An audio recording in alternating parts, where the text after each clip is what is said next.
हाँ, तो आपकी जो ज्योग्राफी है उसका जो सेकंड चैप्टर है, पृथ्वी की उत्पत्ति और विकास, the origin and evolution of the earth, उसके एमसीक्यूज है बहुत टॉप लेवल के।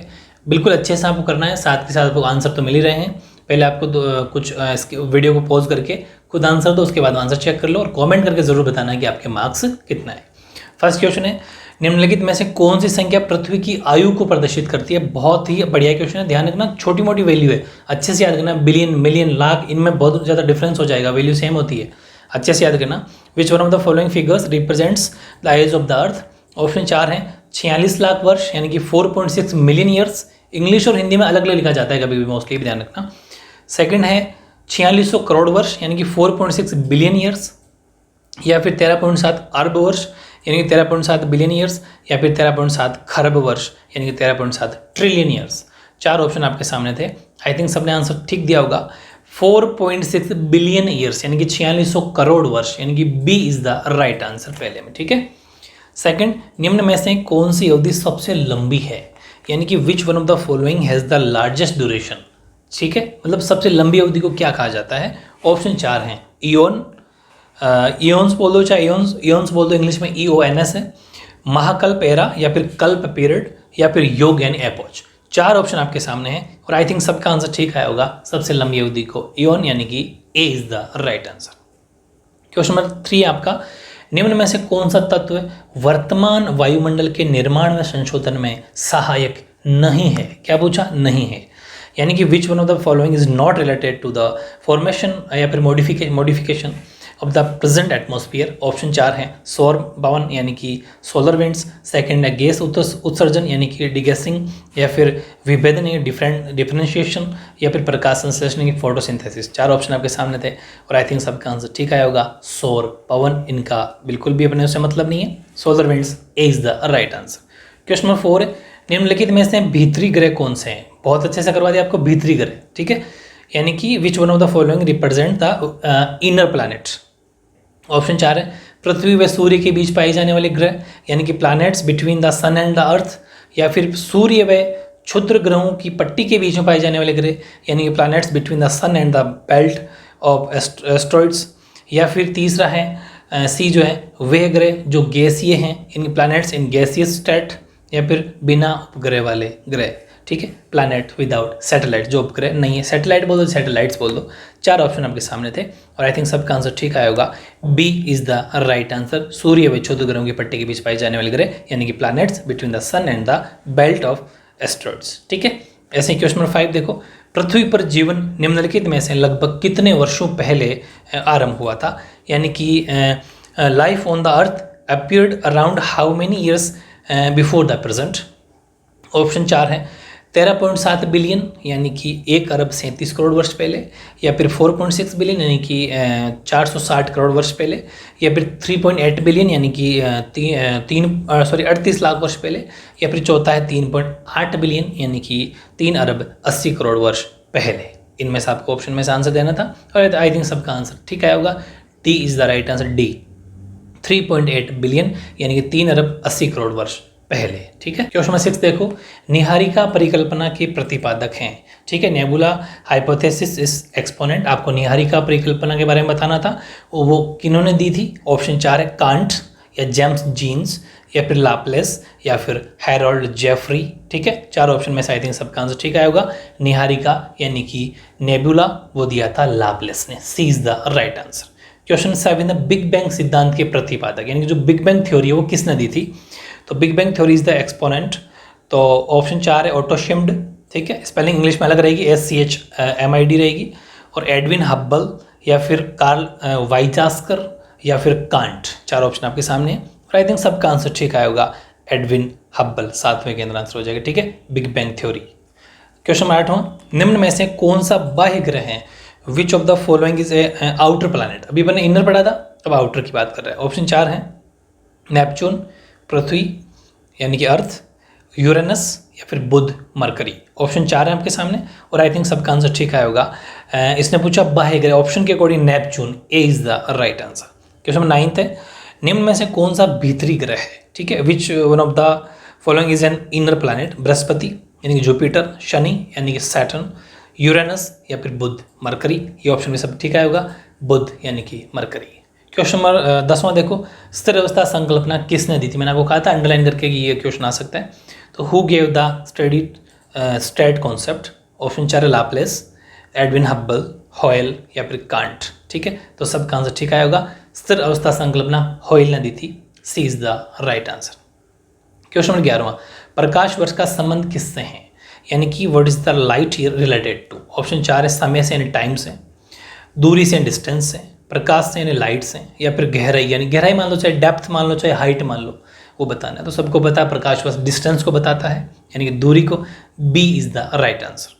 सूर्य के सबसे पास स्थित ग्रह कौन सा है? 12वें क्वेश्चन देखो, which is the nearest planet to the sun? सूर्य के सबसे पास स्थित ग्रह कौन सा है? ऑप्शन 4 है शुक्र यानी कि वीनस, बुध यानी कि मरकरी, पृथ्वी यानी कि अर्थ, मंगल यानी कि मार्स। सबका आंसर ठीक आया होगा। सूर्य के सबसे पास में कौन है? बुध यानी कि मरकरी। 13 है, निम्न में से किस ग्रह का कोई उपग्रह ही नहीं है? ठीक है, which of the following planet has no satellite? Option 4 है शुक्र यानी कि वीनस, पृथ्वी यानी कि अर्थ, मंगल यानी कि मार्स, शनि यानी कि सैटर्न। ऑप्शन 4 है आपके सामने और सबका आंसर ठीक आएगा। जिसका कोई उपग्रह नहीं है वो है शुक्र यानी कि Venus. A is the right answer. Question number 14, निम्न में से जैवियन ग्रह है? Which of the following is a Jovian planet? Option 4 है शनि यानी कि सैटर्न, बृहस्पति, जुपिटर, यूरेनस और उपरोक्त सभी। तो सबको पता है, इसने पूछा जैवियन ग्रह के अंदर तीनों आते हैं। ठीक है, तो इसमें हो जाएगा उपरोक्त सभी यानी कि D is the right answer. Question number 15 देखो, निम्न में से पार्थिव ग्रह है? ठीक है, which of the following is A terrestrial planet? Option 4 है, कौन सा प्लैनेट्स आपको बताना है। ऑप्शन 4 है बुध, मरकरी, शुक्र यानी कि वीनस, पृथ्वी यानी कि अर्थ, या फिर ऑल यानी कि सभी। बिल्कुल सही, सभी। D is the right answer. Question number 16 है, पृथ्वी का प्रारंभिक वायुमंडल निम्न में से किन दो गैसों से बना? बात कर रहे हैं प्रारंभ की, initial. Earth early atmosphere was composed of which of the following two gases? It is, उनमें से बताना है हाइड्रोजन है, हीलियम है, या फिर हाइड्रोजन ऑक्सीजन है, या फिर हीलियम है नाइट्रोजन है, या फिर हीलियम व कार्बन डाइऑक्साइड है। सबका आंसर ठीक आएगा, हाइड्रोजन व helium. A is the right answer. Question number 17, निम्न में से किस ग्रह के सबसे अधिक उपग्रह हैं? विच of the following planets has the most satellites? Option 4 है आपके सामने, बृहस्पति यानी कि जुपिटर, शनि यानी कि सैटर्न, यूरेनस और डी है नेपच्यून। तो आई थिंक सबका ठीक है। किस ग्रह के सबसे अधिक उपग्रह पूछे हैं? तो बी यानी कि शनि यानी कि सैटर्न।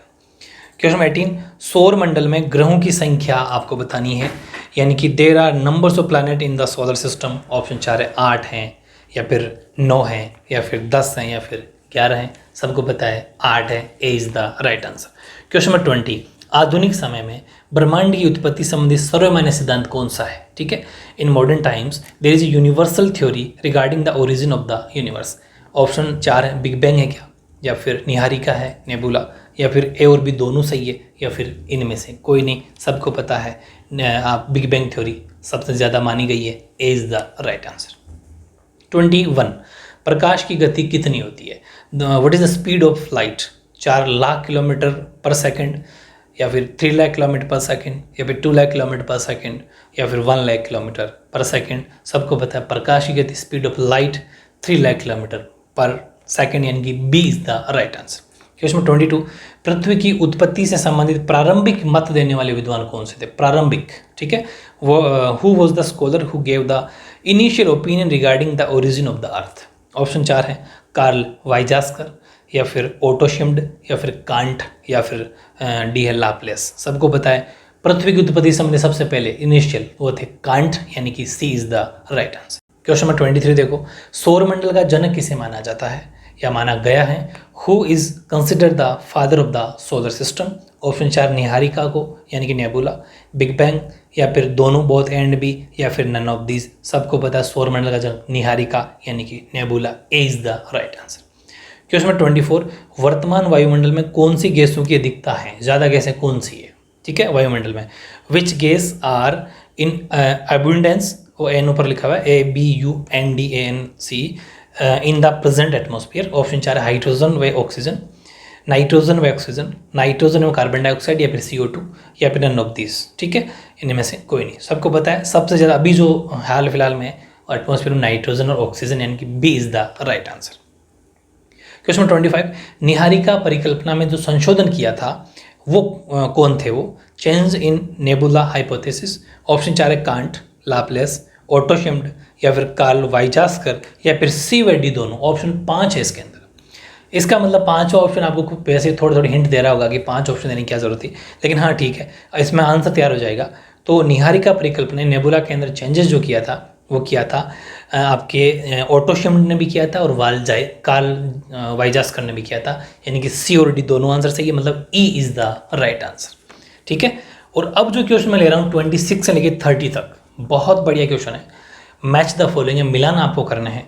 ठीक है, और इधर क्वेश्चन है, इधर ऑप्शन है, इस पूरे को अच्छे से आप पढ़ लो। कैम्ब्रियन काल है, पहले मैं ये पढ़ देता हूँ question. Cambrian, Ordovician, Permian, Jurassic और क्रिटेशियस। ऑप्शन है, पहली मछली फर्स्ट फिश, डायनासोर का युग, डायनासोर्स एरा, या फिर जल में बिना रीढ़ की हड्डी वाले जीव, organism without spines in water, या फिर विदाउट बोन्स इन वाटर। और डी है, डायनासोर का विलुप्त होना, इन एक्सिस्टेंस ऑफ डायनासोर्स, या फिर रेंगने वाले जीव की अधिकता, प्लेंटी ऑफ रेप्टिकल्स या रेप्टाइल्स। तो ये ऑप्शन और ये इधर क्वेश्चन रहेंगे, इनको देखते हुए आपको आंसर देना है। कौन सा ऑप्शन, मतलब जैसे 26 में ए होगा कि बी होगा, सी को बताना है। कुछ ज़्यादा मुश्किल है इसमें नहीं है। ऑप्शन देखो, पहला 26 के अंदर हो जाएगा सी, ठीक है, 27 में हो जाएगा ए, 28 में हो जाएगा ई, 29 में बी, 30 में डी। ये आपका आंसर आपको मैच करने हैं। आई थिंक सबके ठीक हुए होंगे।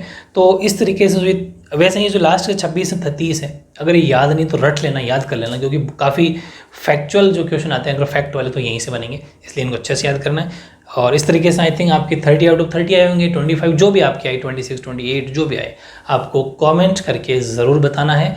मार्क्स कम आते हैं तो रीटेस्ट दे लिया करो, कोई बात नहीं है ना, उससे कोई फर्क नहीं पड़ता, लेकिन रीटेस्ट आपको देना है ताकि आपके जब भी मन करे कि रिविजन करना है चैप्टर का तो एक टेस्ट दे लो, साथ के साथ आपको खुद को पता चल जाएगा क्या मार्क्स आ रहे हैं। ठीक है, तो ओके।